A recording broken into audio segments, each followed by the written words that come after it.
Eu convido os meus irmãos nesse momento para abrirem as vossas Bíblias. Hebreus capítulo de número 2, versículo 3, quem encontrou, diga amém.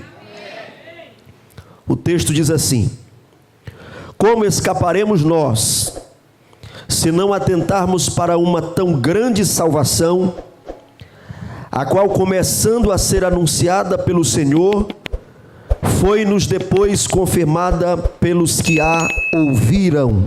Quem pode, diga amém. Amém. Queridos irmãos, nós vamos tratar hoje sobre a doutrina da salvação. Eu gostaria que vocês repetissem comigo no tempo 3, a doutrina da salvação. Combinado? Vamos lá? 1, 2, 3.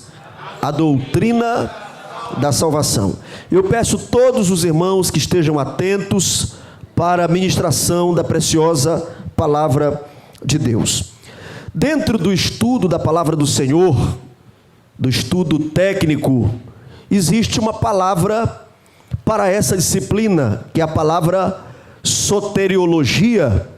Essa palavra ela é inspirada no termo grego soteria, que traz no seu entendimento, na sua aplicação, a ideia de salvação, de libertar.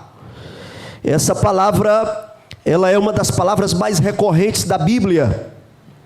No Antigo Testamento nós temos também essa palavra, no hebraico, como é do conhecimento dos irmãos, as duas principais línguas nas quais a Bíblia foi escrita. O Antigo Testamento foi em hebraico e o Novo Testamento foi em grego.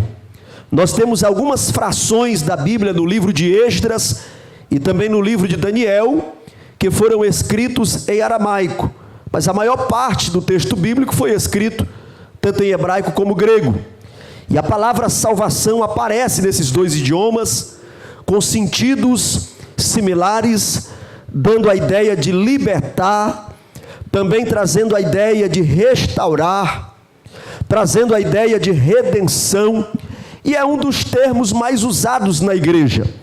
Eu acredito que a maioria dos senhores e senhoras que estão aqui, vocês vieram para a igreja a priori por causa da salvação.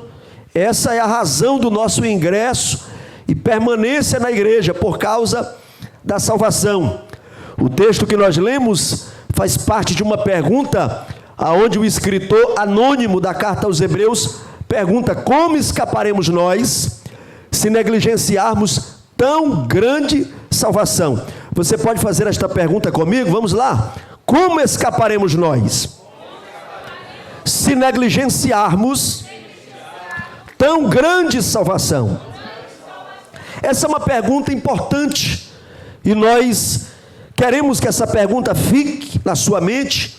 Nós vamos trazer aqui uma rápida reflexão sobre a ideia de salvação e eu quero iniciar apresentando aqui alguns tópicos sobre o que não é salvação. O que não é salvação? Em primeiro lugar, não é um conceito direto de salvação, está ligado a uma religião. Ter a carteira de uma instituição religiosa, ter o seu nome inscrito em uma instituição religiosa, não é sinônimo final de salvação. As instituições, as igrejas têm um papel importante, mas a salvação é algo que é supradenominacional, que está acima de tudo isso. Em segundo lugar, não é sinônimo de salvação ter uma Bíblia em casa. Espíritas têm Bíblias, católicos possuem suas Bíblias, tantos outros adeptos de seita, de grupos, possuem suas Bíblias, até mesmo ateus possuem Bíblia para ler, para pesquisar e tentar criticar e desconstruir o pensamento da igreja, o pensamento da fé. Então, simplesmente ter uma Bíblia na estante como enfeite, para ler no dia que tem um sonho ruim. Tem gente que tem um sonho ruim, acorda assustado, e aí lembra-se que tem uma Bíblia em casa. Então, ter uma Bíblia em casa não é sinônimo que você é salvo. Tem pessoas que têm um pensamento místico: aí eu tenho essa Bíblia aqui, eu estou bem com Deus, não é? Está tudo resolvido. Não é muito bem por aí, ok? Outro item: praticar obras sociais também não é sinônimo de salvação. A salvação não é conquistada por aquilo que nós fazemos, pelas obras sociais que nós fazemos. O crente, ele deve entender que as boas obras é um resultado do caráter de quem é salvo. As boas obras não provocam a salvação. As boas obras é um resultado de quem é salvo. Quem é salvo pratica as boas obras. Bendito seja o nome do Senhor Jesus para sempre. Existe um movimento liderado por um cidadão chamado Paiva Neto, muito conhecido em redes sociais, e algum tempo atrás tinha programas aí em redes de transmissão de TV, um trabalho chamado Legião da Boa Vontade. Eles fazem obras sociais, mas é um ramo do espiritismo, e o espiritismo é uma seita. O espiritismo prega a reencarnação, o espiritismo prega a comunicação com os mortos, certo? É uma ação maligna para enganar as pessoas. O espírito maligno se comunica com alguém, se identificando como alguém, um ente querido que já partiu para a eternidade, e as pessoas constroem essa doutrina baseada nesse engano, e é uma heresia. E dentro desse ramo, dessa heresia, existe a Legião da Boa Vontade, que faz boas obras. Então, praticar boas obras não garante salvação. Eu não estou desestimulando, eu estou dizendo que as boas obras devem ser um resultado da salvação, e não a causa, porque não é. Outra coisa que não é sinônimo de salvação, simplesmente ser batizado. Existem pessoas que acham que simplesmente descer as águas batismais lhe garante a salvação, mas simplesmente ser batizado não garante salvação. Se você for para os textos de Mateus 28, Marcos capítulo 16, você vai perceber lá que o que garante a salvação é o crer. A Bíblia diz que aquele que crê e for batizado será salvo. Aí o texto não termina por aí, o texto diz assim: e aquele que não crê será condenado. Não diz assim, aquele que não crê e não for batizado será condenado. Só diz assim, aquele que não crê será condenado. Então a salvação é adquirida pelo processo de crer. É por isso que a gente não batiza criança, porque criança, um bebezinho, ainda não desenvolveu a capacidade de crer. Quem crê é quem já tem um intelecto formado, já tem noção do mundo à sua volta. Quem está entendendo até aqui, diga amém. Glória a Deus. Então, a salvação, queridos, não é adquirida simplesmente do batismo. Quando nós aconselhamos aqui, fazemos o trabalho de aconselhamento pré-batismal, a gente diz para os irmãos: você vai ser batizado porque você já é salvo. O crente salvo deseja ser batizado em águas. Você que está nos acompanhando, que está assistindo o culto aqui nesta noite, se você é crente, professa a fé, entrou na igreja, mas está se escorando, tirando o corpo de banda, dizendo: não, eu não estou preparado ainda para me batizar. Você ainda não se converteu. Você não é salvo em Cristo Jesus, porque o salvo, ele sente o desejo de participar da Santa Ceia do Senhor. O salvo sente a necessidade de participar do testemunho da morte e da ressurreição de Cristo Jesus, o nosso Senhor e Salvador para todo sempre. Então quem é salvo sente o desejo de se batizar. Não é depois do batismo que ele vai ser salvo, não, é a salvação que já opera nele, que leva ele a aprender da palavra, a colocar o nome na lista e descer as águas batismais. Quem aqui já participou desta experiência gloriosa? Levante a sua mão e glorifique a Deus. Outra coisa que não é sinônimo de salvação é um alto nível de informação teológica ou doutrinária. Existem muitos doutores que irão para o inferno, muitos teólogos que irão para o inferno. Existe muita gente bem informada que não irá para o céu. Sabe por quê? Porque a informação, ela não é sinônimo de transformação. Pode ser um meio, mas existe muita gente informado que não é transformado. Existe gente informada por vaidade, para debater, para mostrar que sabe mais, para humilhar. Existem pessoas que buscam a informação para isso. Então, tem gente que cita a Bíblia. Você encontra gente na igreja aí que ele quer te evangelizar. O camarada está fedendo a cachaça, fedendo a cigarro, vive na prostituição, mas ele sabe um texto da Bíblia memorizado, aí ele quer dizer que sabe da palavra. Tem uns que se arriscam a dizer, eu sei mais que esse pregador aí, eu sei mais que esse pastor aí. Saber uma informação da Bíblia, saber um versículo memorizado, não é sinônimo de salvação. A salvação é uma obra preciosa e completa de Deus, que Ele realizou em nosso favor, meus irmãos. E cabe ao homem crer. Quando nós cremos, nós permitimos que esta salvação opere em nós. Se você conferir na sua Bíblia, na carta de Paulo aos Romanos,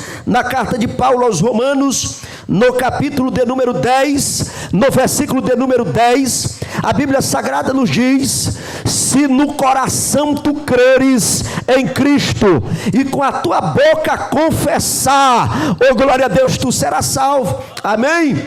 Então quando você crê, e você confessa ao Senhor Jesus, oh bendito seja Deus para sempre, a salvação de Deus é operada na sua vida, para a glória do nome do nosso Senhor e Salvador.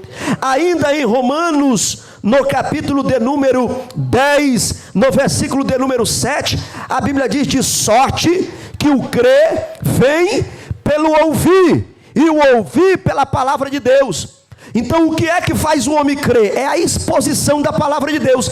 É por isso que a gente tem que pregar a tempo e a fora de tempo.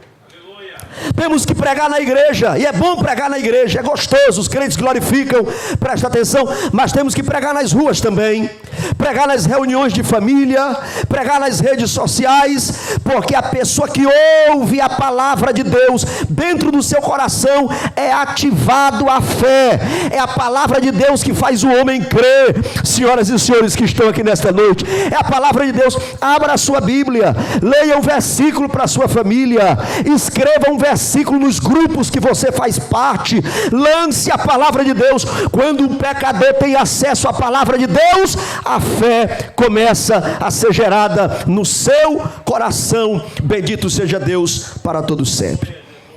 Quem está entendendo até aqui, diga amém. Glória a Deus. A salvação é um investimento completo de Deus. Diga comigo aí, a salvação é um investimento completo de Deus. Essa é a definição de cima para baixo, a definição superior. A definição inferior, de baixo para cima, de quem recebe, é que a salvação é um presente completo que nós recebemos de Deus. E a salvação, irmãos, é para os corações que amam a Cristo.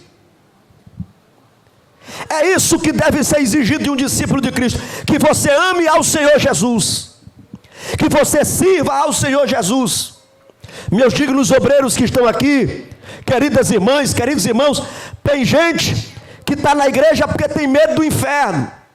Ele se tornou um crente porque ele tem medo do inferno, e o medo que ele tem do inferno é maior do que o amor que ele tem por Jesus. Está errado. Corre o risco de ter medo do inferno e no final da história ir para lá, porque o teu amor por Jesus precisa ser maior do que o teu medo pelo inferno. Tem outros que o interesse dele no céu, nas ruas de pedras, de cristais da Nova Jerusalém, ruas de ouro. Quem aqui já ouviu falar nas ruas de ouro? Tem gente que está interessada nesse ouro, é os camaradas garimpeiros. Ele quer ir para o céu, não é por causa de Jesus, porque ele quer se encontrar com a gloriosa pessoa de Jesus, não. Ele está de olho, é para ver se lá dá dele tirar fazer uma extraçãozinha de minério, de pedras preciosas. Amém? Irmãos, o centro da nossa fé é Jesus Cristo. A pessoa mais importante aqui nesta noite é Jesus Cristo. Nós estamos vencendo. Só quem está vencendo aqui pode levantar a mão. Cadê os vitoriosos? Você está vencendo não é porque é bom, não é porque é o melhor, mas você está vencendo é porque o nome de Jesus é o nome acima de todos os nomes e nos garante vitória. Amém? A nossa fé A salvação em nós deve nos dirigir para a pessoa de Cristo. Quando Paulo escreveu a sua carta aos Efésios, no capítulo 1, ele vai nos dizer no versículo 27, que Cristo é o nosso sublime Redentor. No capítulo 2, versículo 14, ele vai dizer que Cristo é quem nos reconciliou com Deus Pai. No capítulo 3, o versículo 8, ele vai nos dizer que Cristo é o possuidor das riquezas incompreensíveis da glória. No capítulo 4, versículo 11, ele vai dizer que Cristo é o doador dos dons ministeriais para a igreja. No capítulo 5, versículo 2, Paulo nos diz que Cristo é a oferta e sacrifício voluntário que Deus entregou em favor da sua igreja. E no capítulo 6, no versículo 10, Paulo diz que Cristo é quem nos fortalece para triunfarmos nas batalhas espirituais. E eu acredito que tem crente aqui que vai continuar vencendo, triunfando pelo poder do nome de Jesus. Amém ou não amém? Eu quero te dizer algo aqui nesta noite: você nunca vai dar para Deus mais do que Deus já te deu. Você pode pegar na mão de um crente aí, salvo, verifica aí se ele está vivo. Verifica se ele está vivo. E diga para ele assim: tu nunca vai dar para Deus mais do que ele já te deu. Oh, aleluia. Irmão, tem gente que acha que se ele sair da igreja, Deus vai ficar depressivo. Tem gente que acha que a obra de Deus vai parar na terra. Cuidado, viu? Você que acha que o mundo gira em volta de você, talvez você esteja com labirintite e não se deu conta ainda. Irmãos, nós fomos alcançados pela graça de Deus. Deus nos arrancou do poder das trevas, nos encheu do seu Espírito e nos deu a chance de estarmos aqui no culto glorificando a Ele. Ah, pastor, mas eu trabalho na igreja, eu prego, eu canto, eu sou tão talentoso. Mas seja santo, seja fiel a Deus, porque se precisar, Deus levanta 10 para colocar no teu lugar, porque o céu não está em crise e Deus é Deus de poder. Vamos servir a Deus com humildade, irmãos, porque nós nunca daremos a Ele mais do que Ele nos deu. Qual é a origem da salvação, pastor? A origem da salvação é Deus. João 3,16, a Bíblia diz que Deus amou o mundo de tal maneira que deu seu Filho unigênito para que todo aquele que nele crê não pereça, mas tenha a vida eterna. A nossa salvação é uma ideia de Deus. Deus não foi surpreendido com o pecado. Deus não fez reunião no céu desesperado. Tem algumas pregações infantis, descontextualizadas, desprovidas de Bíblia, de fundamento, dizendo que Deus fez no céu uma reunião. Aí pergunta para Abraão: vai lá, Abraão, vai lá, Moisés. Pediu para um anjo descer. Aí com muita luta foi que Jesus se apresentou. Nunca aconteceu isso. Sabe por quê? Porque Deus não foi surpreendido pelo pecado. A salvação nasceu no coração de Deus. Mateus capítulo 25, versículo 34, a Bíblia diz que naquele grande dia o Senhor vai dizer assim: vinde benditos de meu Pai, possuí por herança o reino que vos está preparado desde a fundação dos séculos. Bendito seja Deus para sempre. Oh, glória a Deus. Em Apocalipse capítulo 13, versículo 8, a Bíblia diz que o Cordeiro foi morto antes da fundação do mundo. Deus já sabia que o homem ia pecar. Deus já sabia que a praga do pecado ia afetar a humanidade. E Ele já preparou o remédio. E o remédio é Jesus Cristo. Oh, glória a Deus. Como receber a salvação? Primeiro, reconhecer que é pecador. Enquanto o camarada diz assim: não, eu sou melhor que um bocado de crente que tem aí, eu faço bem, eu nunca matei ninguém, eu nunca defraudei. Enquanto a pessoa estiver vendo os seus méritos, ele não obtém a salvação, porque a salvação não é em decorrência dos nossos méritos. Você tem que reconhecer que é em Jesus a salvação. Ser uma pessoa boa, ter bons costumes, boa cultura, é um dever de todo cidadão de bem. Agora, o céu é acessado pela graça de Deus, manifestado na pessoa bendita de Jesus. Então, Romanos 3:23 diz que todos pecaram e destituídos estão da glória de Deus. Então, quando o homem se reconhece pecador, aí sim ele começa a entrar no processo de transformação. Atos 16:31, Jesus disse, Paulo e Silas disseram, melhor dizendo, para o carcereiro: crê no Senhor Jesus e será salvo tu e a tua casa. O homem tem que crer para receber a salvação. Romanos 10:10, o texto diz que nós temos que confessar. O homem tem que confessar ao Senhor Jesus Cristo. Irmãos, tem pessoas que se ofendem quando são chamadas para ser crente. Tem pessoas que se sentem ofendidos, e a igreja está entrando nessa onda, sem querer ser, às vezes, inconveniente. Tem crente que não convida mais. Tem crente que já tem os seus pecadores de estimação. Ah, fulano é minha amiga, fulano é meu amigo, ele gosta de Deus, ouve hino quando viaja e tal. E não há mais a exposição da palavra e o apelo para a pessoa se converter a Jesus. A igreja não pode perder a sua essência. Nós precisamos continuar lançando a rede e dizendo para o pecador: tu pode ter os méritos que for, mas é necessário nascer de novo, porque quem não nascer de novo não entrará no reino de Deus. Bendito seja o nome de Jesus para sempre. Eu já estou finalizando, e não é fake news, eu já vou finalizar mesmo. Pastor, eu posso afirmar que sou salvo? Vocês sabiam que tem gente que tem medo de dizer que é salvo? Tem gente que tem medo de dizer que alguém está pecando. Não, eu não posso julgar, eu não posso. Se a Bíblia está dizendo que adultério é pecado, adultério é pecado. Bebedeira é pecado, farra é pecado. Tem que não vir com essa conversinha meia boca não. Né? A Bíblia já nos dá segurança. E tem outros que ficam com medo. Não, eu estou pelejando para ser salvo. Eu estou lutando, eu estou indo na igreja 3 vezes por semana para ver se eu consigo ser salvo. Irmãos, o apóstolo Paulo escreveu em Romanos 8:24, ele diz assim: em esperança somos salvos. Deixa eu pegar na mão aqui desse tecladista aqui. Isso. Pega na mão desse crente e diga assim: te anima, cria coragem e declara em nome de Jesus que tu és salvo. Tu és salvo. Ô glória! Sabe por quê que nós pregamos santificação, irmão? Eu não prego santificação aqui para você conseguir a salvação pela tua santificação, não. Eu prego santificação aqui é para tu não perder, porque Jesus já te deu.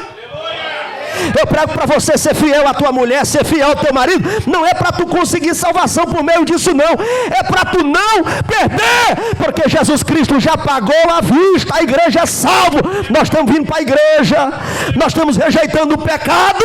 É para não perder, mas nós já recebemos esse presente. Você pode levantar a mão, deixa a notícia espalhar que tu tem coragem de declarar que tu és uma nova criatura na pessoa bendita de Jesus.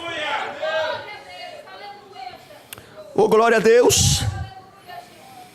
Oh, bendito seja Deus para todos sempre. Se coloque de pé em nome de Jesus.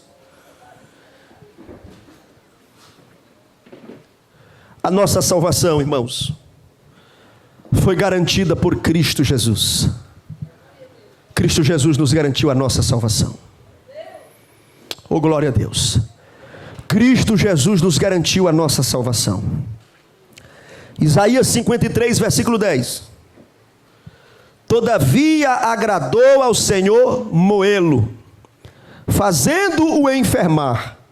No mesmo capítulo, versículo 5, a Bíblia diz: foi ferido pelas nossas transgressões e moído pelas nossas iniquidades, e o castigo que nos traz a paz estava sobre ele, e pelas suas pisaduras nós fomos sarados. Mateus 26:28, Jesus diz: este é o sangue da nova aliança que é derramado para a redenção de muitos. Quem está no culto comigo aqui, diga glória a Deus. Eu gostaria que você fechasse os seus olhos nesse momento e você enxergasse a cruz de Cristo e fizesse uma oração de agradecimento pela tua salvação. Coisa boa é ser salvo, coisa boa é adorar a Deus, coisa boa é poder participar da ceia. Nós vamos participar em alguns minutos. Coisa boa é ser batizado com o Espírito Santo. Coisa boa é ter os dons espirituais. Oh glória! Coisa boa é ter irmãos em Cristo que a gente pode pegar na mão dele e dizer: a paz do Senhor. Isso é glorioso. Aleluia! Isso é um privilégio que Cristo nos concedeu, derramando o seu sangue na cruz do Calvário. Se tem alguém aqui nesta noite que deseja confessar a Cristo como seu Salvador, obter a sua gloriosa salvação através de Cristo. O que é que Cristo exige de mim, pastor, para me ser salvo? Ele quer que você creia. Se em teu coração creres, se com a tua boca confessares, se você crê e com a tua boca confessar: eu quero ser crente, eu quero servir a Jesus, eu aceito a Jesus como meu Salvador. Aonde você estiver, talvez você está afastado dos caminhos do Senhor, Deus deseja te presentear com esse maravilhoso presente, que é a salvação completa na pessoa bendita de Jesus. Se tiver alguém desviado dos caminhos do Senhor, se tiver alguém afastado da igreja, que nunca foi crente e quiser vir à frente agora, venha nesse momento, não tenha medo, venha, que nós iremos orar por você, para você sair daqui hoje tendo a paz do Senhor, sendo um crente transformado e cheio do Espírito Santo. Amém? Que Deus abençoe a todos, no nome bendito de Jesus.